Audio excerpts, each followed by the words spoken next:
So, this is the story about how a buddy of mine, David, got me back into playing D&D, and if it weren't for him, in fact, I wouldn't be playing D&D at all. I wouldn't have been reintroduced into this world.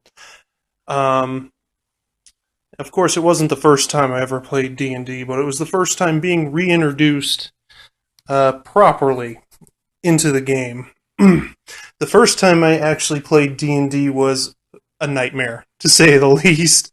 Um, that was when I was in high school, and my buddy Scott was DMing. But that's a story for a different time. So, anyways, my buddy David comes up to me because he's found this group of people. It's like really large group of people over at Next Gen Studios where I lived. And this is at the time where Next Gen Studios was, in fact, a big, wide variety gaming establishment. Now that it's under new ownership, it's mostly people just playing Magic and Yu-Gi-Oh! There aren't any other games that go on there anymore. And it's fine because we've all kind of migrated to a place called Game Cave, and that's where we do a lot of our stuff. And if not, we all just get together over at like my house or Terry's house, or I'm like listing off a bunch of names nobody knows about, but I'll probably be referencing them in videos to come, so whatever. Anyways, he comes to me because he's trying to join this big group that's just getting established over at Next Gen. And he's like, I need a wingman. I'm like, wingman, really? And he's like, kind of like doing the peer pressure thing on me. And he's like, oh, come on, man, it'll be fun. He's like, we'll do a duet game. I'm like, what's a duet game? He's like, oh, it's just a game where it's just me as the DM and you're just playing, and it's mostly so I can reintroduce you into D&D. It'll be fun, trust me. And I had nothing to do, so I was like, alright, fine. And so I roll up like the simplest character I can, fighter. And I call him Moro. And naturally, when I'm thinking of a fighter, I've got this image of Guts from Berserk in my head. So I'm looking over like the weapon sheet and stuff like that, because I've rolled pretty high in strength, which is good for a fighter, of course. And I'm like, David, with my strength, a bastard sword isn't really all that far off to wield one-handed from that of a long sword. He looks at it and he's like, yeah, well, kind of says you can. I'm like, yeah, but, with my strength, he's like, well, sure, why not? So I got away with that. Able to wield a bastard sword with one hand. Awesome. And he gives me money and stuff so I can deck myself out in like plate mail and get a shield, and I buy a horse. And I said my character, he's not from around here. He's an interdimensional traveler against his own will. He comes from another world, because I, at the time, did not know anything about Forgotten Realms. And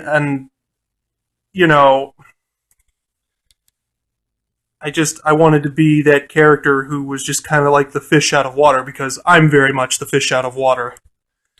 So I'm like, yeah, I, through mystical circumstances, found myself in these lands, and I've just been doing jobs here and there to try and make my way. He's like, cool.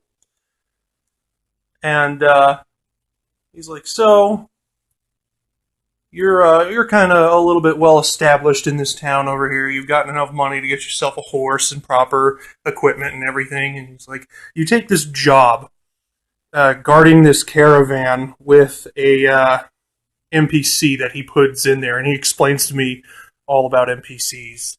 And he says, yeah, it's this gnomish woman who's a cleric, and she's in the back of the caravan guarding all the people there, and you're behind the caravan on your horse, and you've taken up a job guarding these like rich, noble, you know, individuals, these noble men, people, whatever you want to call them, rich folk. And he's like, and the reason for this is because around this area, goblin attacks have been more and more of an occurrence, abnormally so. Like, they have been, on the rise to the point where it's become noticeable and has become a problem. And they're not just out to steal food or anything that looks shiny. They, like, literally rob these individuals for everything they've got. I'm like, okay. And so, sure enough, we get going along, and of course, goblins ambush us. And it's like 5 of them, right? And the cleric, she's not doing anything. She's to help me anyways. She's just protecting the people in the caravan, and then she orders at me to take care of the goblins. Of course, before I can do anything, the horse in which I've just bought with the money that I was given before the start of this adventure dies to goblin attacks, and falls over, and I've got to make like I think it was like a reflex or a fort save. No, I had to make a reflex to see if I got pinned underneath my horse, and then I had to make like the fortitude save to see if I could get myself out of the horse before a goblin came over and shot me in the face with a crossbow bolt. And I do, and I get up, and there's a goblin with a crossbow bolt taking pegs at me, and like 4 other goblins who all try and jump me at once. Of course, me being a fighter, I make quick work of them. I just slice and dice them. And the one with the crossbow, he's like, yeah, he's kind of backed up during this once he saw that the fight was going south.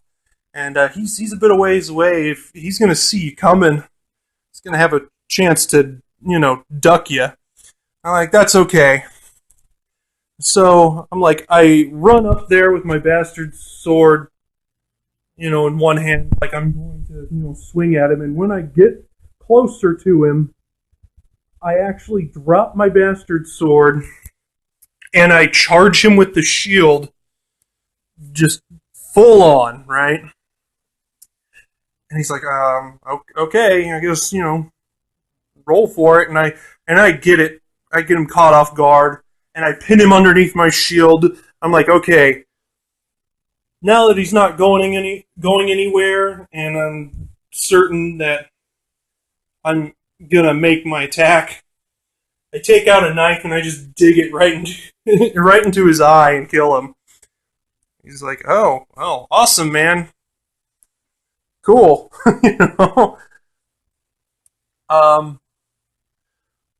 He's like, well, after the attack, you notice that the caravan has started to head down the road in a rapid pace. I'm like, they're ditching me? And he's like, yeah, they're ditching you. I'm like, holy shit. I'm like, I grab my sword and I try and run after him. I don't have a horse, so I don't catch up to the caravan. So basically, their plan was to use the fighter as the decoy, right? So what ends up happening is I get stranded on the side of the road. So I'm looking around to see, what my next move is going to be, and I'm I'm just aimlessly looking around, and he's like, you know what, make me a perception roll. I'm like, okay. And I get fairly high in my perception roll, and he's like, you see a gleaming far off into this hillside. I'm like, a gleaming? He's like, yeah, like a reflection of something. The mountain top. Like, okay, I take out my telescope among the many items that I got beforehand.